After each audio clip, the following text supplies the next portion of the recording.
Hey everybody, and if you were in the non-spoiler video, welcome back, because we're here for the spoiler section of Jurassic World Rebirth. We just had so much to say for the first time in one of our non-spoiler sections that we decided to split it up. So we are here to talk strictly about spoilers. So in this movie, the main premise is that, we have a very wealthy man that wants to send a team to this island and recover some dino DNA so that they can make different medicines for the world. And the Curing reason heart why, disease. yeah, cure heart, you said heart disease? I believe it's curing heart disease. Oh, And the dinos live to be over 100 years old. And so like the bigger the dinosaurs, the bigger the hearts, the better the medicine. And it has to be from a living specimen because if you take it from a dead one, the hemoglobin in the blood uh reacts in such a way that basically it's useless as soon as the dinosaur is dead. So it has to come from a live dinosaur. yeah, and they have to come like specifically from like mutated dinosaurs. Was I picking that up too? From the what? Mutated dinosaurs, like the spliced Um, ones? I didn't quite catch that. I just know they had to be really, really large ones. And for whatever Oh. reason, they wanted one from the land, one from the sea, and one that could fly. Which I thought was interesting because that's like the different elements, right? Land, water, and air. But Yep. so yeah, that's the main premise of this movie. But the movie starts, with the problem, right? In the trailer where we see a laboratory where it's just a normal day where they're doing all their different genetic splicing and dealing with these dinosaurs on the island. And this all started because of a Snickers wrapper. The dude eats a Snickers and he throws his wrapper on the ground. And when he goes to go into this area with the big new baddie, the Snickers gets sucked up into a part of the sliding door and makes it short circuit so the doors stay open. And then that causes a problem. The facility goes on red alert. Everybody has to get out. And then that's when we see from the trailer, the guy that's banging on the glass wanting to get out. And then the big dinosaur comes up behind him and takes him out. In my opinion, this scene did really set the tone of the film because we had some really kind of creepy music that was, getting us ready for this horrific thing that was about to happen. They're trying to get you to be a little bit scared of, this new big baddie that's coming. But honestly, I think the Indominus was more creepy than this one, but it is what it is. Well, the Indominus also had a name. I don't know if this one had a name. It does have a name. I just think it's stupid. Um, I will look that up. But so While you're after looking that up, one thing to note is that this incident is 17 years in the past. So because of that incident, they shut down the whole lab. So all the reject dinosaurs kind of got left behind. And so now we're in present day, and that the present day is where they're wanting to make the medicine and needing these samples from the living dinosaurs. Right. The new big baddie is known as the Distortus Rex, the D-Rex. It's a mutation of a T-Rex and other animal DNA. How descriptive. Yeah. Like I said before, I'm not a fan of that new dinosaur, but um so after that opening scene, we go to present day where we're learning about our new main group, right?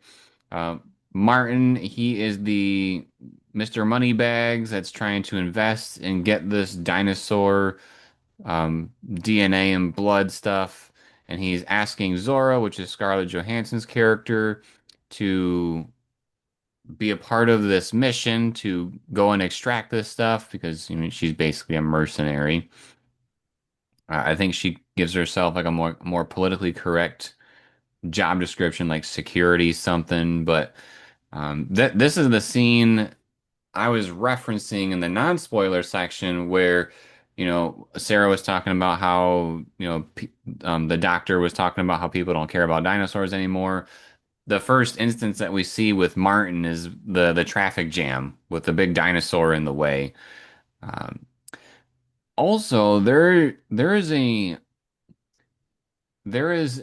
a component here to the film that I thought was really important, but I also thought it was kind of a backhand to the stuff that happened before it.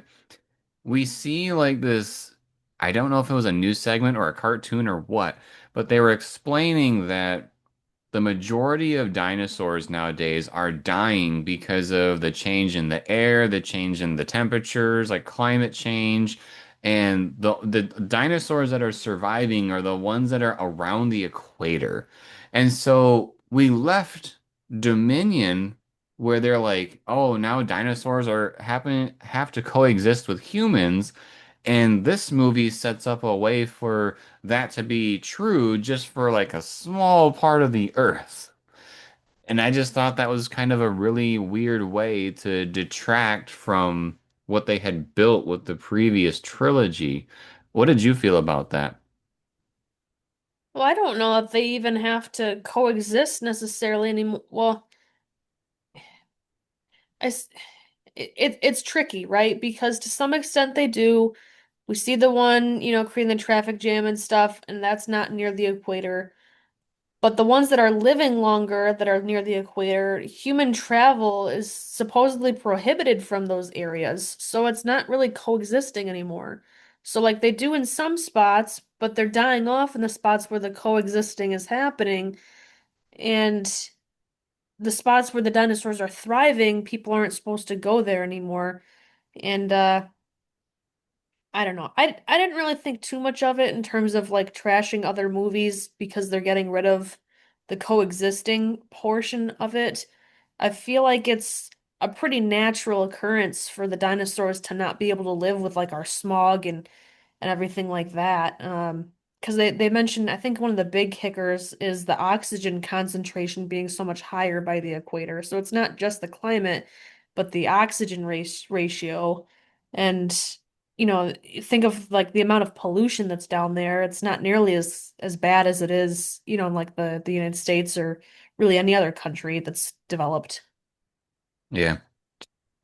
It seemed like a way to like that children's toy that you draw on and then you can just swipe the thing and it makes it all go away.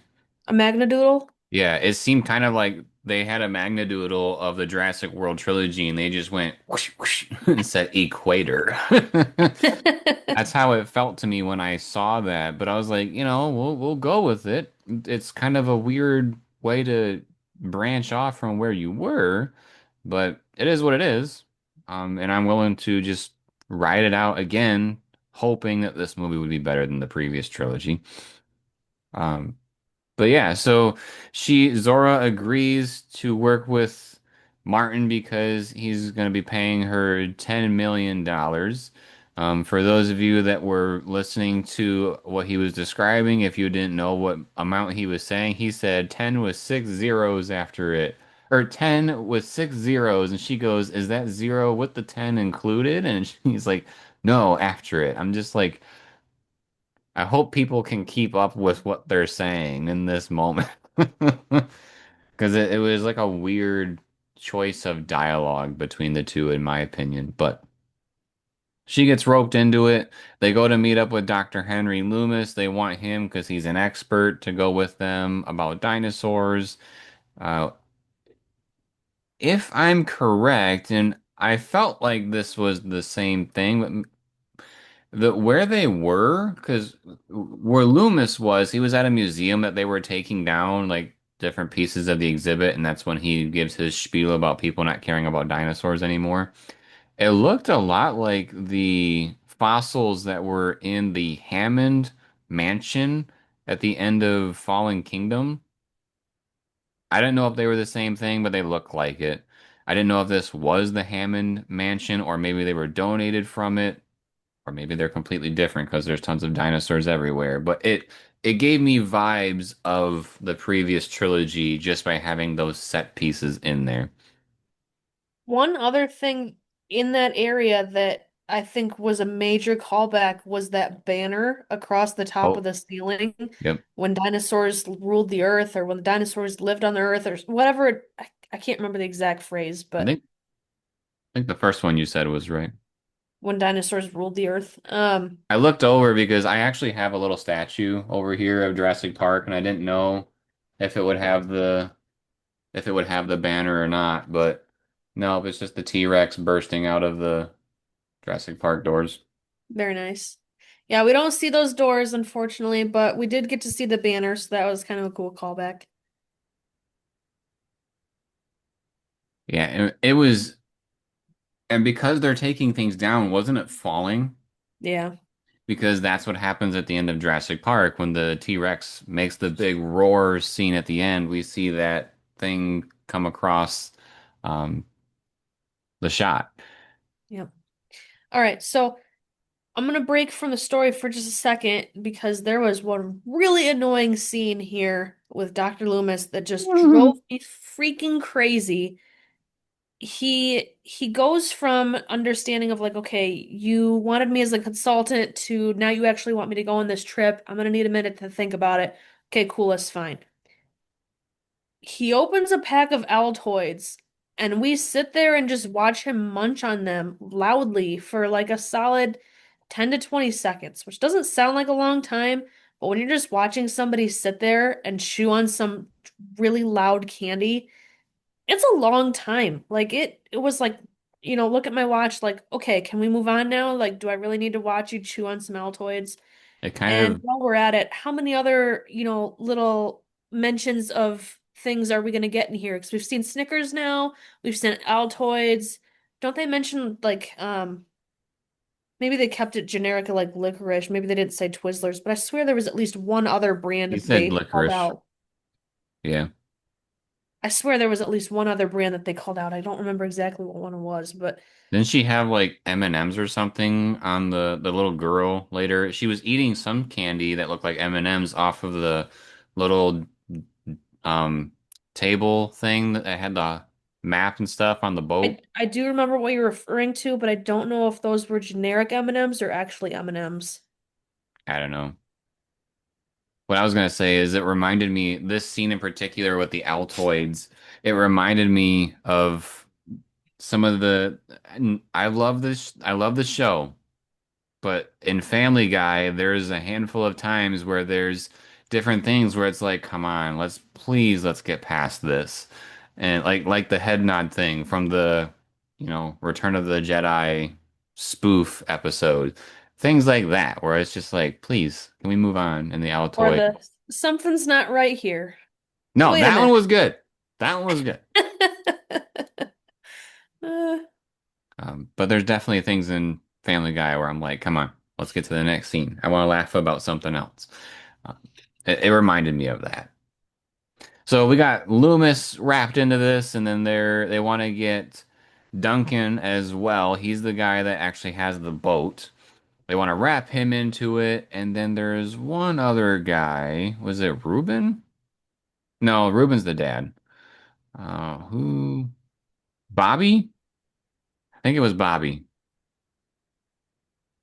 The guy that was like Zora's friend, but he was a really mean, cocky guy. I'm trying to look up a picture of him.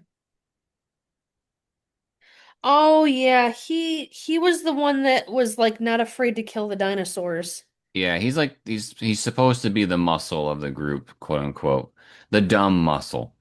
And so they get their group together and they head out towards the island. And so this is when it switches over and we see our little family that's traveling along. I forget where they're going from where to where, but they're out in the middle of the water in the equator area. You remember that we talked about in the non-spoilers how dumb that is.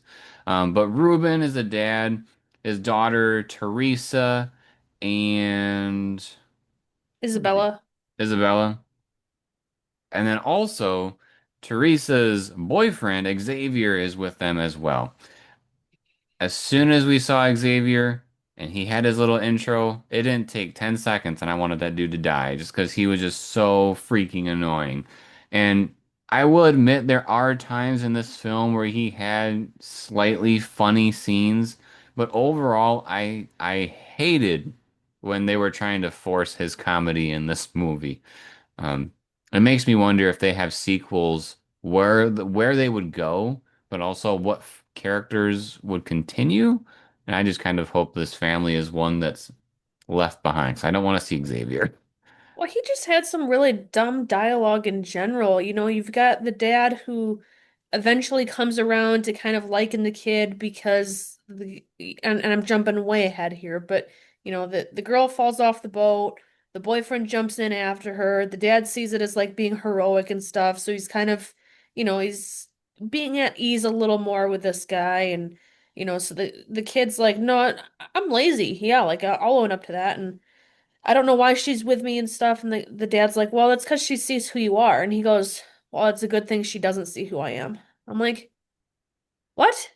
Like, are you just going to be that stupid? Like, what are you trying to say? And then it just went nowhere. Like, the dad didn't say, what do you mean by that? Or like literally anything. They just moved past it like it was nothing. I'm like, what a waste of a line. You could have just ended it as she sees who you are. And like, that would have been kind of cute. And instead, he just ruined it. Yeah, they had to have one extra line in there to maybe make him seem more funny, or I don't know where they were going with that. It Um, made him seem more stupid, is what it did. yeah. So they are heading toward they're sailing. They actually have a destination that they're going to, but while they're sailing, they get attacked by the Megalodon. The Megalodon smacks their boat, and it even gets to the point where the entire boat like flips over, and the you know they're having to sit on top of the I don't know what you call the bottom of the boat. The whole That's what I thought it was, but I didn't want to sound stupid if I was wrong. Um, they're sitting on the hull and they're just, floating out there. When the boat does turn over, Xavier is in the quarters part of the boat, and in there is a radio, and so he does grab a radio so that they can, try to do a mayday call out to see if anybody will hear them. Now this is where one of the scenes I think they could have done better. And this is what I would have done. We started the movie trying to make these dinosaurs scary, right? They're trying to go back to this tone of making dinosaurs creepy. This was, in my opinion, this was a prime opportunity to basically have a Jaws moment where the megalodon is terrifying and it is stalking them. And yeah, I think the boyfriend could have died in this scene where it would have created, that scary, like, if even if you think back to Jaws 2, they did that with a scene like this. They had two characters because Jaws 2 focuses on the kids in that movie, the teenagers. There's the two kids out on the boat, and the boyfriend gets eaten by the shark, and then the girlfriend is, terrified. She's traumatized from the event. That could have created such an interesting dynamic for the rest of the film, having her be more afraid of these dinosaurs because she just saw, her boyfriend murdered by one of the creatures. And so I think that would have added to this film and been more in line with what they were tracking to do or trying to do, with the overall tone. But instead, all of them survive. They're sitting on top of the hull. Miraculously, the megalodon leaves them alone, and then they're just sitting there on a sinking ship trying to do a mayday call with the radio. What did you think of that scene? I almost feel like we're having a bit of an identity crisis between family movie, you know, because we got what is the rating? PG-13? Yeah, it's Oh yeah, PG-13. for sure. So, I mean, we've got like kind of a family movie, but kind of not a family movie at the same time in terms of like the horror elements or the deaths or, you know, we see, I don't know, I don't know that we actually see blood ever. I can't recall. But like we're kind of right on the edge between both of those genres, and it'd be really cool if we did just a little bit more scary. What if he even just lost his foot or something, What if it was like kind of like the shallow, I think it's the Shallows where she loses her arm? Or no, uh, what is that movie? Do you know what I'm talking about? The The Surfer Surfer Girl? Girl? Yeah. That I don't think that's the Shallows. I think it's called Surf Girl, isn't And she's like on a rock for, I don't know, a day or two because she was out by herself and she's trying to survive on the rock because she, I mean, the one with the rock, that is the Shallows, but I think you're thinking of Soul Surfer. no, I think I'm thinking of the Shallows because I'm not sure that I've seen Soul Surfer, but there was some stuff that went on with the Shallows. She got hurt at least. I feel like I remember her giving herself like stitches or some craziness. Yeah, she did give herself stitches. I think she got like cut and then, because well, for one, she wants that cut to get healed, but also you don't want to just pour blood out to attract the shark. Yeah. But that was, I wonder, could you tell me what the rating of that is? Because I'm curious now. I feel like that was a little bit more scary than this because That was there was a little bit of intensity to it, but it wasn't. I wish they could have done more. PG-13. PG-13. So there you go. Um, I don't know. It was an okay scene. It could have been better. Again, I think it's one of those things like you said, and also something that I mentioned in the non-spoiler section. I think they're going for this tone of this movie being scary to a degree, but they also got to sell toys. So they don't want to terrify kids, right? They want kids to be excited about dinosaurs. But at the same time, those two things clash, right? And I think you are right where, the mission side of things, that's where a lot more of that like creepiness can come from, and that's kind of like the adult side of the film, and this family is kind of the kid side of the film because I mean they have kids in it, right? There's a little girl. There's the teenage, well, not teenage. She I think she's going to college, maybe. I don't know how old the Teresa and I Xavier want to are. say she's like 18, so technically teenage, but kind of adult, right on the border, because she mentions how she's going away to college after the summer. Right. Let's see. So yeah, they're sitting out on the boat, they're doing a mayday call, and then we cut back to our main mission where we get a handful of character development scenes here where we get an interaction between Zora and Duncan. We get an interaction between Zora and Dr. Loomis. And honestly, I think a couple of these went a little long, or some of the dialogue really didn't seem to be as meaningful as I wanted it to be between the characters. Um, I just feel like with the time that they had, maybe we could have had a little bit more better writing here, but it is what it is. It is one of those moments where I think Zora and Loomis were talking about something a little more heartfelt, and they would play the Jurassic Park theme song in there to try to give you the feels a little bit more. Um, But eventually, our group does hear this Mayday signal, and there's this decision they have to make. Do we go out of our way to the Mayday, or do we go to the island because we're so close? And of course, Martin just wants to go to the island and, get his stuff and get out. But the group makes an overall decision to head towards the Mayday group. Now, what's kind of nice about this is, the group, they need a Megalodon sample. They need what's that? The Titanosaurus? Is that what that was? I do not know. I'm pretty sure that's what I'm pulling up. What were the new Yeah, Titanosaurus is the one that looks like a Brachiosaurus. And then the other one that they need, this one is beyond me, but it's like Quetzalcoatlus. It's the new pterodactyl species that they have. it's a doozy if you look it up, Sarah. I'm normally bad with pronouncing names. That one is wild. Um, but those are the three dinosaurs that they need, and so when they go to this Mayday call and the Megalodon is right there, it's kind of like, oh, they could have went to the island and just did their mission. They would have been fine, but they actually found one of the dinosaurs they need by going to this Mayday call. And so, yes, they take in the straggler family, right? And they're heading towards the island, and then they get attacked by the Megalodon as well.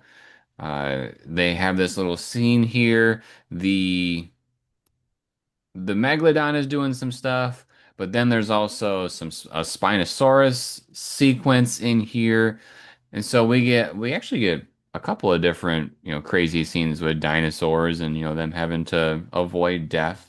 We do get one character death at this point, and that is Bobby.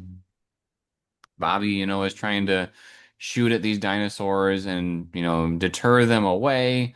But he gets the unfortunate. I think this is even in the trailer because I remembered um, this happening to him.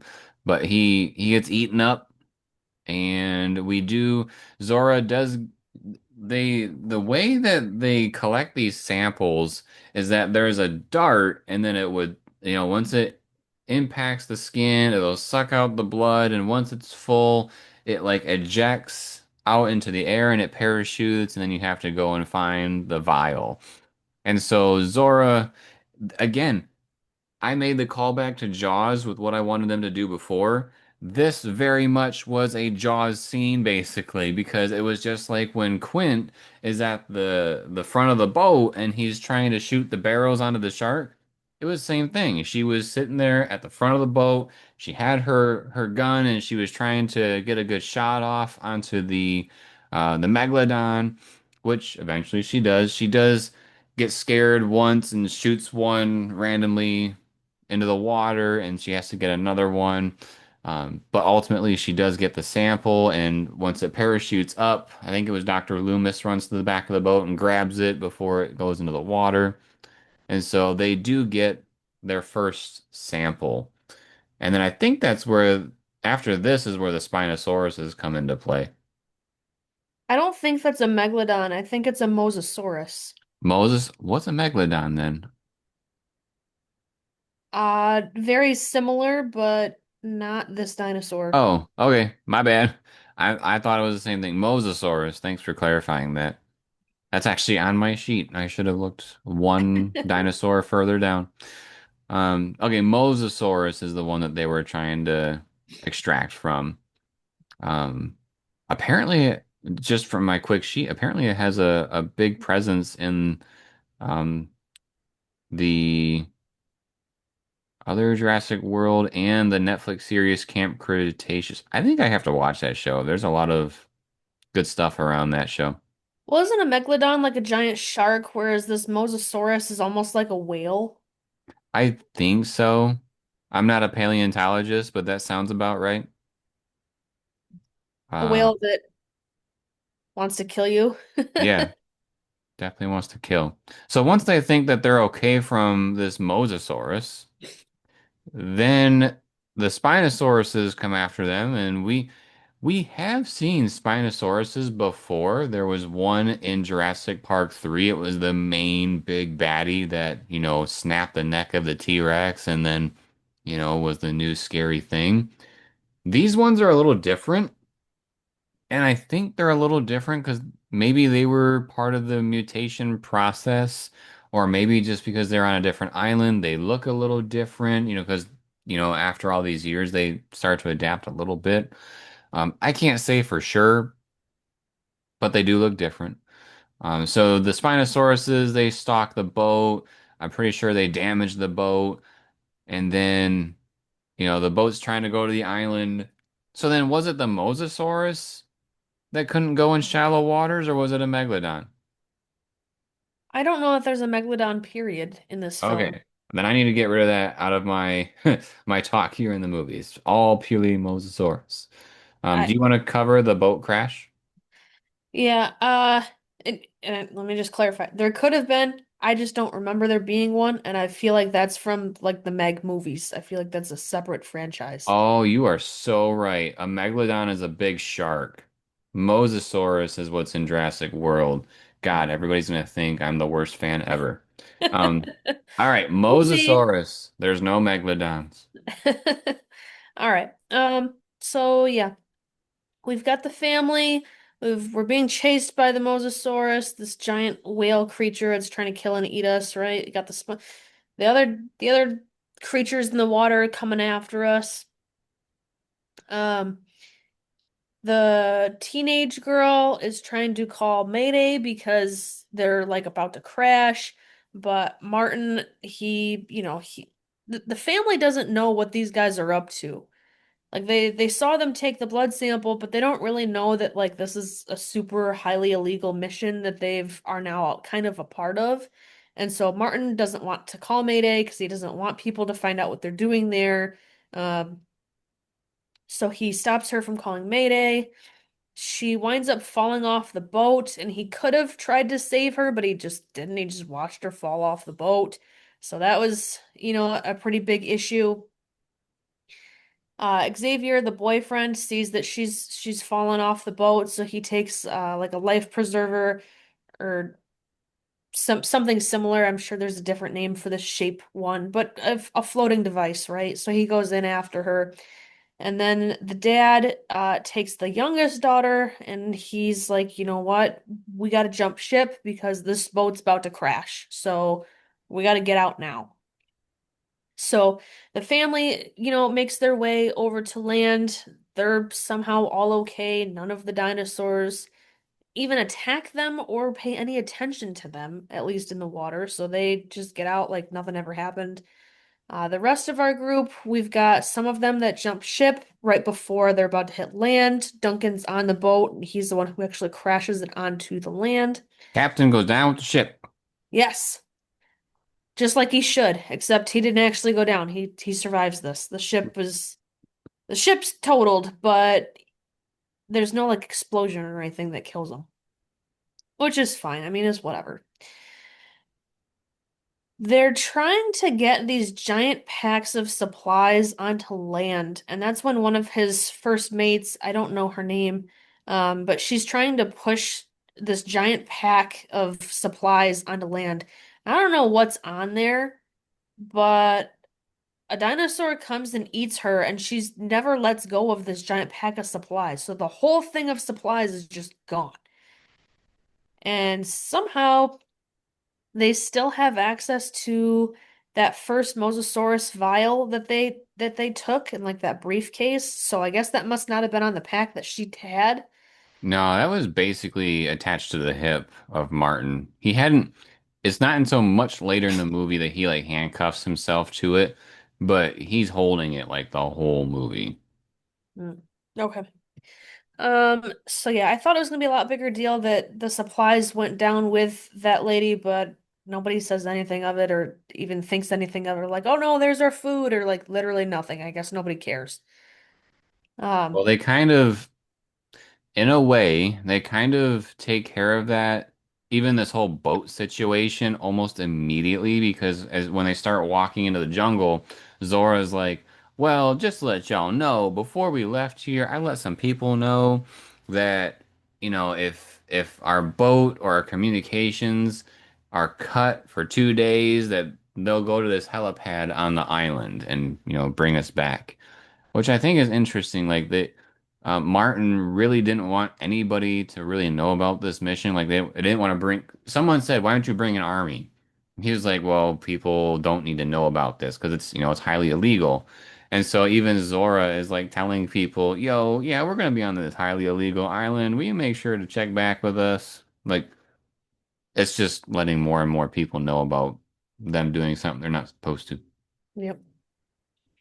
Which, like I said, it kind of covers their butt because, like, when the boat crashes, you immediately think, like, oh, how are they going to get off the island? They're going to find a helicopter? Are they going to find a way to communicate? And then immediately we know exactly, oh, well, okay, they're just going to have a helicopter come by. It'll be fine. So Yeah. in that moment, it kind of felt like in Rise of Skywalker when they're like, "Oh my God, Chewbacca's dead. Oh my God, he's alive!" Like within a couple of seconds of each other.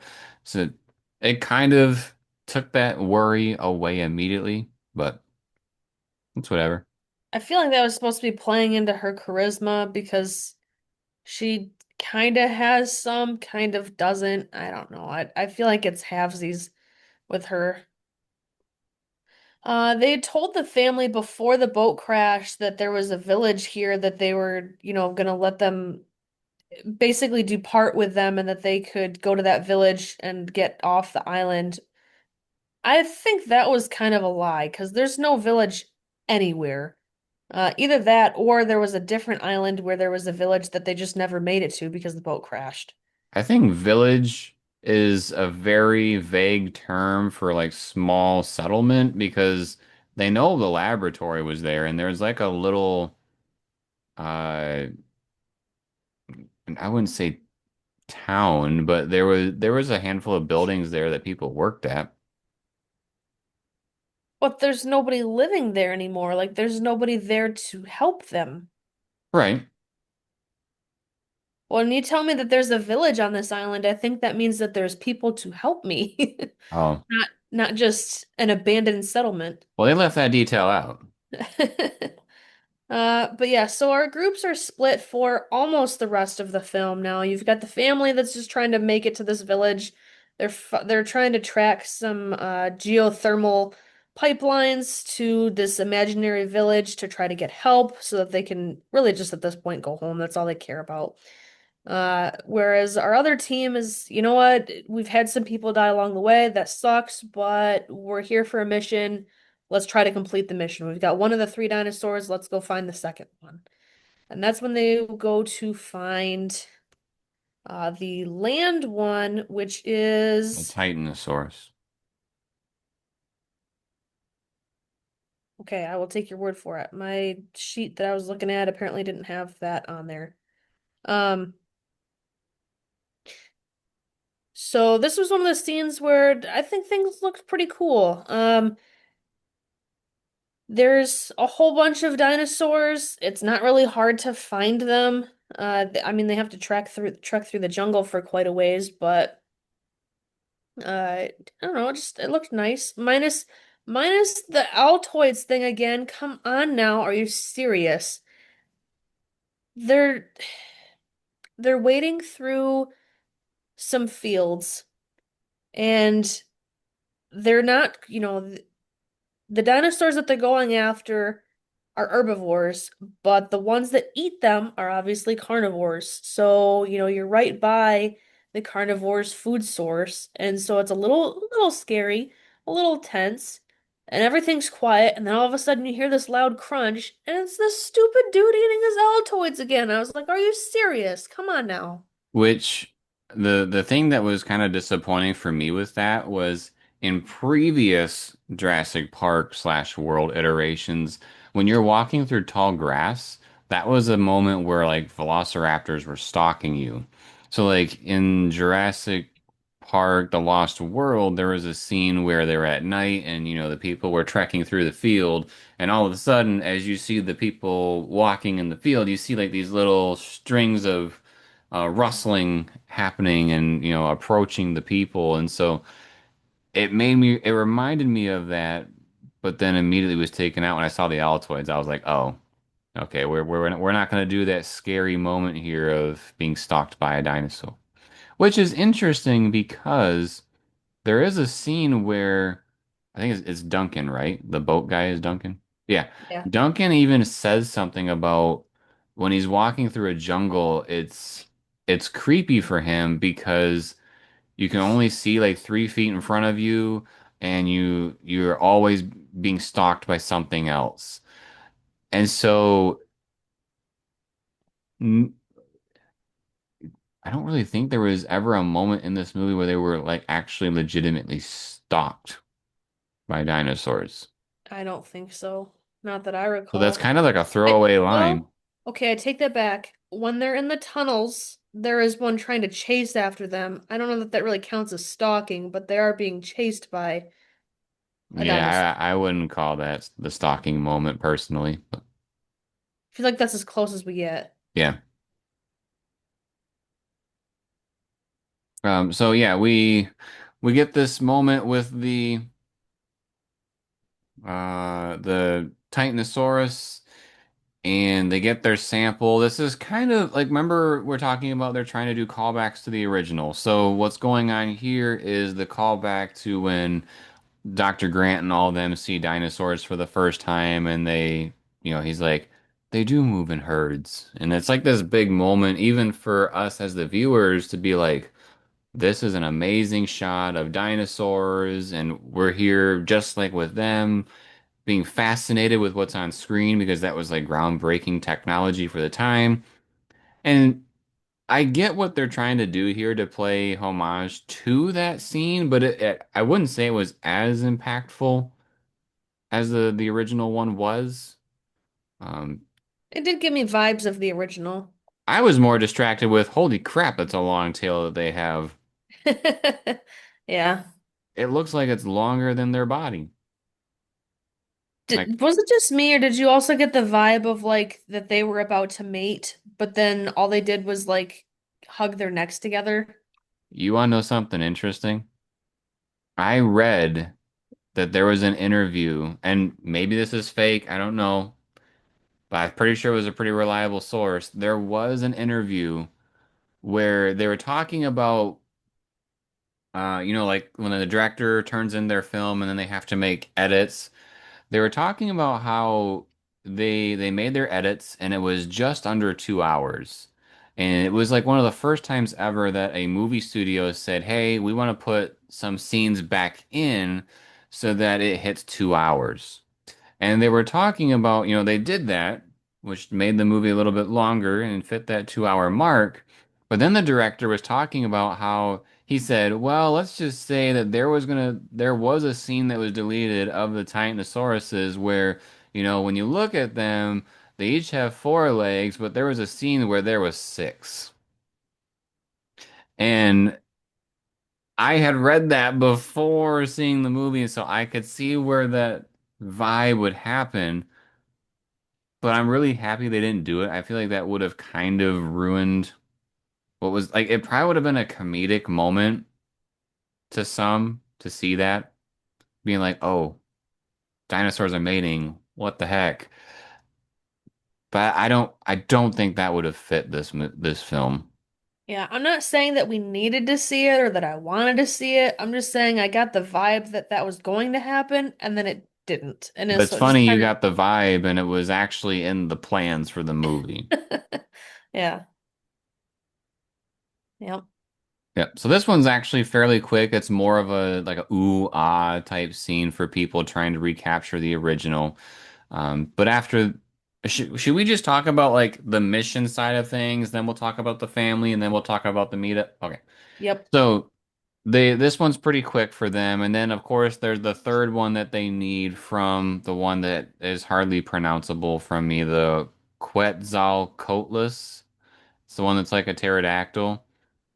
This is where they go to find an egg of this creature because they're like, oh, they fly. So if we try to shoot it, it's really hard to try to, connect with it. So we want to go and find a nest.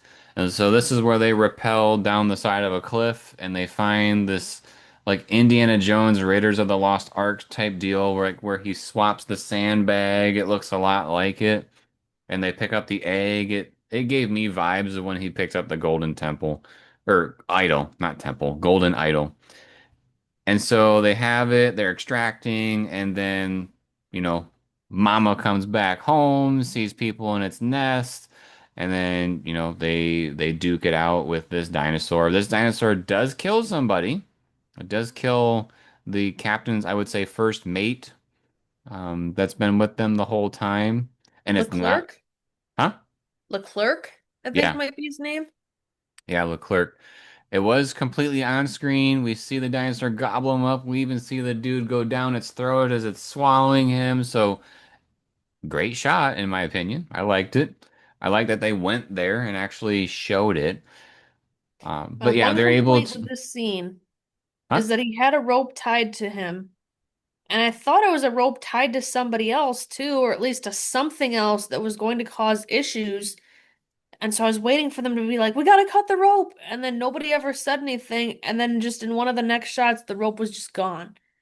And I feel like it was almost like edited out of like, okay, from this scene, there's a rope hanging out of the dinosaur's mouth because it was attached to the guy that the Um, dinosaur ate. And then in the next scene, the rope was just gone.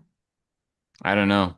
I would be willing to bet money that it could chew through it and then just it falls out of its mouth. It doesn't have any teeth. I don't know. I don't know. Movie magic. Movie magic, I guess. Yeah. There was another scene that was kind of like that. And when we get to it, I'll talk about it. Where I feel like there was an editing issue, but so he dies. Actually, the way they get away from this creature, I thought was kind of dumb because it's such a cop out. The the Dr. Loomis, his rope snaps and he bounces off limb to limb and eventually lands in some water.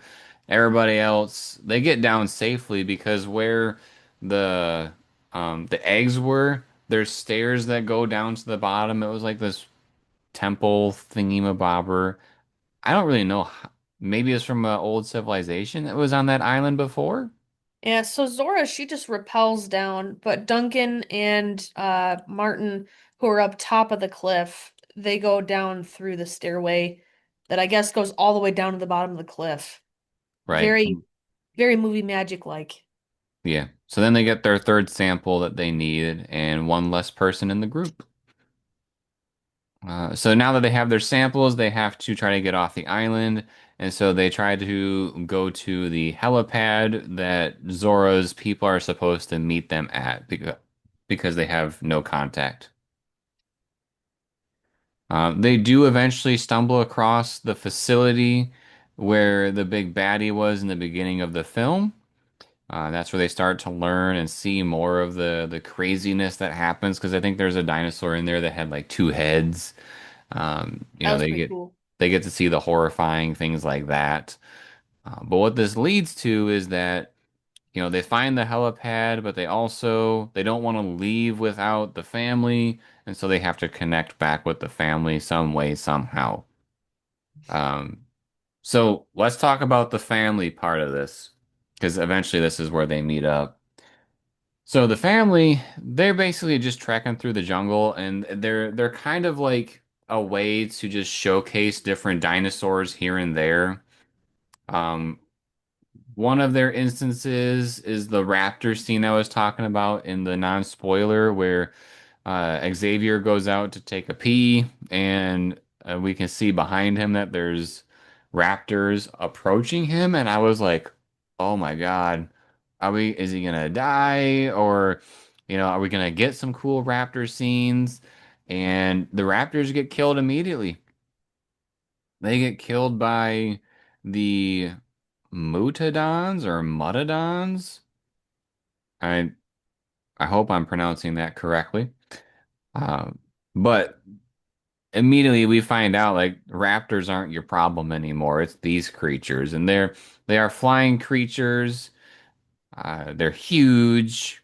It's actually the thing that ends up being one of the big factors towards the end of the film. Uh, he Xavier stays still. He even stops peeing because he's so scared, and he lets we see all the dinosaur stuff happen behind him, and then it flies away, and then he finishes his pee. But that's kind of our like small introduction to those dinosaurs of knowing like, yo, those things are a threat. So we see that. We get the riverboat scene with the T-Rex, which I thought was pretty cool.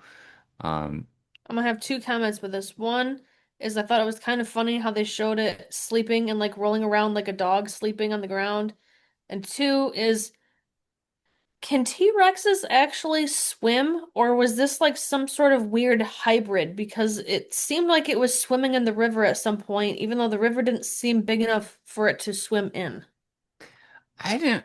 I was kind of wondering that too, because like arms, I didn't know what was going on down there, or if it was like they just kick with their feet and they float towards the top. I didn't quite understand all of that. I was waiting to see some sort of fin or something because there's all these mutated dinosaurs and maybe this was a mutation. But I never saw anything special about it. It just looked like a regular T-Rex. I just did a quick Google search and it said, yeah, there's evidence suggesting that T-Rexes are capable of swimming. Hmm. It says it's believed that they could swim, likely using its powerful legs to propel itself through the water and potentially using its tail for balance and direction. I guess like a boat, yeah. Yeah. Says they're not designed for prolonged swimming. They could likely traverse bodies of water, especially shallow ones, and may have even used swimming to hunt. So that's pretty interesting. The thing that I thought was dumb about this scene was they're on the raft, and eventually they get in an instance where they're not on the raft, and it seems like the raft is going to be destroyed because so when they get kicked off the raft, the dad, Xavier, and Teresa, they all like are swimming down the river, and then the little girl, Isabella, she is underneath the raft, kind of like if a canoe was upside down and you're, going through with it. So she's under the raft. And there was a scene where I thought this was pretty cool. Like it's one of those, oh, they kind of went there in a way where, and I also think it's a bit of a callback to the original. The T-Rex is looking at the life raft, and she's making all this noise, just like in the original when the kids were making the noise in the car. And so, what happens with the one in the original with the car? Well, the T-Rex smashes its face through the car and tries to eat the kids. Well, in this movie, the T-Rex smashes its jaws down onto the life raft and picks it up and is like ripping it all around. I have no clue how that thing didn't get punctured and lose all its air. But I mean, Isabella is able to get away. But right after the T-Rex does this to the lifeboat, and the family is like gets away from the T-Rex and they're like, "Oh God, that was crazy." The lifeboat just appears from out of the water, and I thought that was really dumb. I am right there with you. That should not have survived being punctured by the T-Rex's mouth. Same. They must have had some like serious fabric on that sucker.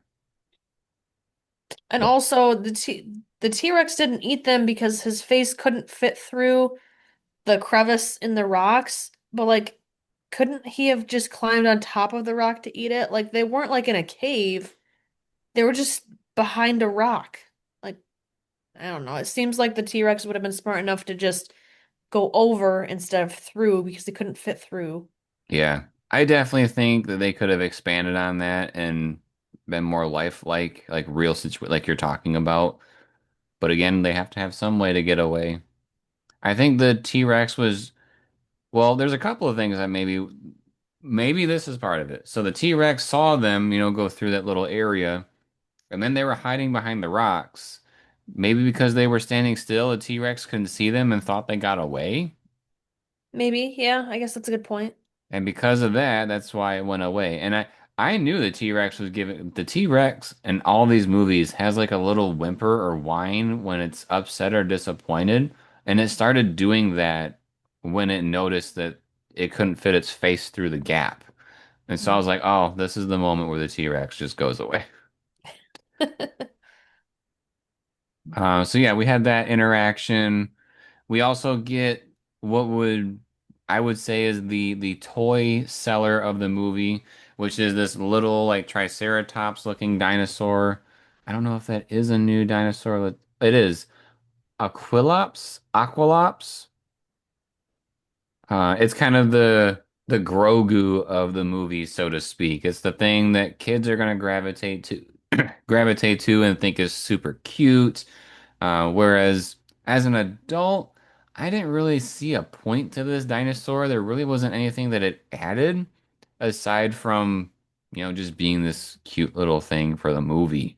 Do you remember it doing anything significant to help? At one point, I got scared and told Isabella that, something scary was going on over there. So it kind of gave her like a, hey, you got to pay attention. But that was really about it. Otherwise, it's just kind of there. Yeah, I felt that way too. So we meet that dinosaur. I'm trying to think if there's really any other significant dinosaurs that they meet, but eventually they get to a gas station. And this is where we meet up with our other main characters. They all come together at this gas station. You may be wondering, why is there a gas station on this island? That seems really random. Well, they had jeeps and stuff to, get from point A to point B on the island, so they had to have some sort of fuel source. So this is where it's at.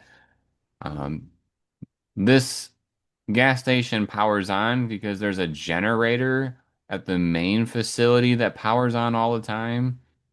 And so it lights up and, I guess draws some of these other dinosaurs back to it. The Mutodons or Mutodons see the light and they start heading that way. But before all of that comes together with the dinosaur interaction, we do get an interaction between Martin and Teresa because she's like, "Hey, that guy let me fall off the boat. I was asking him for help and he left me to die." And this is the whole moment here with the bad guy where he's like, "Whoa, whoa, whoa. She's blowing this out of proportion. She's lying." Um, you know, pretty standard for a character like him to have that kind of a scene. Um, this is also where so he finds a this is super random, but as they're going trekking through the jungle, he sees like this helicopter that crashed on the island, and there's a skeleton that's holding a pistol, and he grabs the pistol for his own uh, comfort of having a weapon on the island. But he uses this later on at the gas station to, basically get people to listen to him. Like, I'm gonna take this case and I'm gonna handcuff it to me. It's mine, like the three DNA samples, and none of you are gonna be able to do anything about it because he's holding a gun. But this gets interrupted pretty quickly when the Mutodons show up. And again, this is kind of a callback scene, right? Because people run into the gas station. Martin stays out. Martin and Zora stay out of the gas station. The family and some others run into the gas station. They're trying to stay away from the Mutadons. And the way that this is playing out is very much like the original in the kitchen scene, where the two kids are hiding from the raptors and the raptors are stalking them. And so here, the little girl runs into the cooler section and puts her jacket up so that when the creature looks at the glass, it just sees its reflection. Very much like the original, when the girl is in a little cubby area and she's acting like she's, right there in the reflection, and then the raptor runs into the reflection. Very much like that scene. We also got things where the Mutadon is like looking over the aisles, just like the raptor did with the different tables in the kitchen. We even get a scene where I guess the Mutodon has kind of like a raptor toe claw in a way because we see like a shot underneath the table or the underneath the aisles where it steps on uh, a bottle of pop. We see the big toe there. But the way that the family gets away during this scene is that there are grates in the floor for like if there's a water spill, the water just goes down into the grate. And they open that up and they can go into like this underground system, like different walkways. Do you want to cover what happens to Zora and Martin? Yeah, so Martin finds keys to the Jeep. So he's wanting to use the Jeep to just get out of Dodge. He somehow knows about the boat, and I don't remember what exact order of things happened, but at one point the helicopter does come and gets taken down by one of the dinosaurs. The new big So baddie. helicopter is no more. Yeah. The boat is the only option to get out of there. The Distortus Rex takes out the helicopter. I Yes. want to call it the Disastrous Rex just because I don't like it, but it's the Distortus Rex. The It's because it's D-Rex. distorted, right? It is distorted, that's for sure. Um, So, for whatever reason, this Jeep has some weird security fun or safety functions on it. It tells you when there's a pedestrian ahead of you, which it identifies dinosaurs as pedestrians. So literally, it just keeps warning if anything's ahead of you. It has this like super flashy light on it, like as if it's an emergency vehicle. It has emergency sounds coming out of it, like as if it's almost like an ambulance or something. Like, so it is super loud, it's super bright, and it's super flashy. So it is essentially a dinosaur magnet. So, You do not want to be on this Jeep. question for you during this. I couldn't help but feel like this was the dinosaur ride at Disney. Because, like, he was zipping through the island, and when a dinosaur would show up, it would be like, incoming pedestrian or incoming dinosaur, just like the ride. And I was like, huh. Like, I don't know if they meant to do it, but it reminded me of it. I did not catch that, but that is an interesting call to that. I mean, they're two different franchises, right? Because this is Universal, whereas that's Disney, but that's still a pretty interesting connection. I could definitely see you drawing those lines. Um, She finds her way, so it's Zora, right? Not Zori. Yeah, Zora finds her way into the tunnel system and she's trying to take out the dinosaur. I think Martin had dropped the pistol, so she's got the pistol now. And so we've kind of got two groups again, right? Because we've got Zora, who's now with the family and trying to get through the tunnels. I think Duncan's with them too. And then we've got Martin, who's just on his own because it's Martin. Um, so we get in the tunnel system, we get to this jail bar area, I'm gonna say, to the outside where there's a way to open the gate, but you gotta be able to fit through the bars. And the only one who can fit through the bars is the little girl, Isabella. So she goes through, and of course everybody's like, "No, don't come back!" But then also at the same time, hit the button, open the gate. Like, okay, well, make up your mind, people. Pick a lane. So she opens the gate, and one of the dinosaurs is like almost stalking slash about to get to her. That's the Is that our Mudodon. just it's a Mudodon? Okay. Hmm? But kind of coming to her rescue unintentionally, definitely not on purpose, is Martin in the Jeep, right?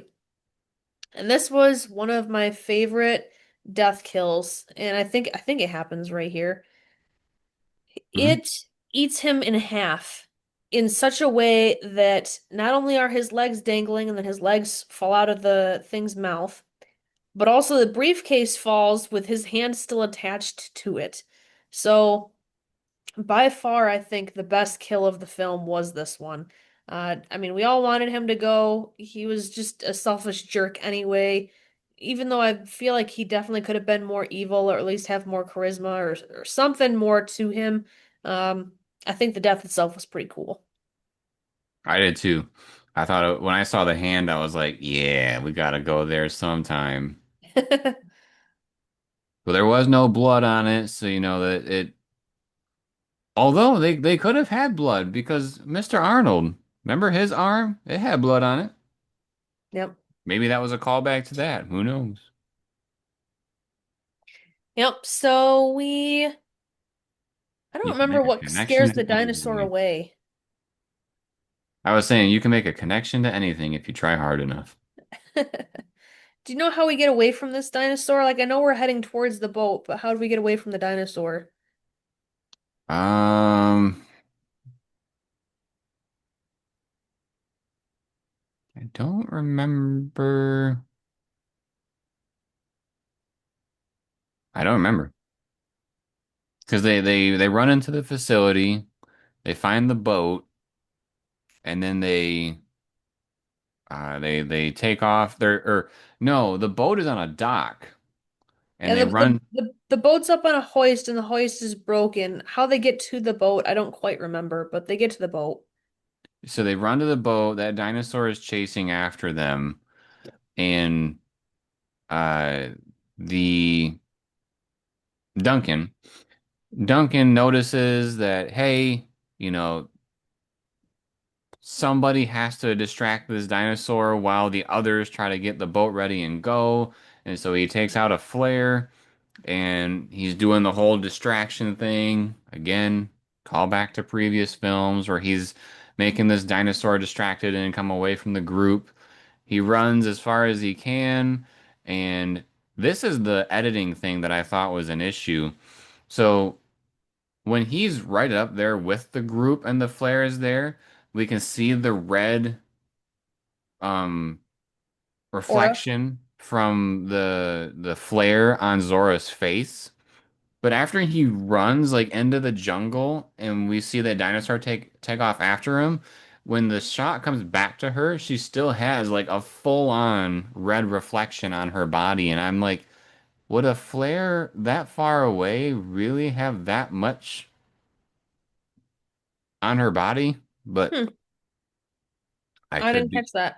I could be wrong and maybe a flare can do that, but I just thought that was kind of a weird shot. So the dinosaur is distracted. The group gets in the boat and takes off. And as they're leaving the island, they see a flare go off in the sky, which is Duncan. Somehow, some way, he survived. Part of me was willing to accept this because I liked Duncan's character, and that's just it just happens in every film these days. It's almost expected. I think it would have been more brave of this film to just let him die because it would match that tone again of dinosaurs are scary, but Duncan did survive. This was definitely one of those instances I think of like somebody should have died or at least shouldn't have gotten out unharmed because I don't think he even had a scratch on him and we have zero explanation of how he got away from that thing.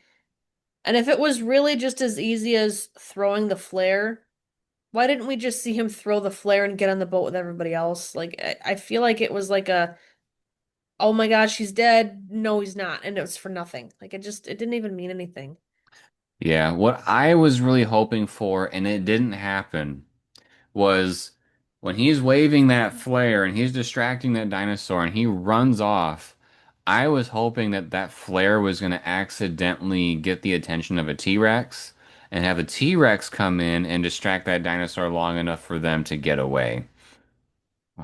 But of course, that didn't happen. I know that's kind of happened before, like in Jurassic World. It happened in Jurassic Park, with the raptor about to kill the people and the T-Rex gobbles them up. Or with the Indominus Rex that's about to take out the people from Jurassic World and the T-Rex shows up. Um, I just feel like the thing is about this film that I think is very, very different from the others is that the other films have this thing where they kind of have a dinosaur that they pick, and it is the dinosaur that is the focus of the overarching film. So, like the T-Rex in the first two films. In the third film, the Spinosaurus snaps the neck of the T-Rex and then stalks the group the rest of the film.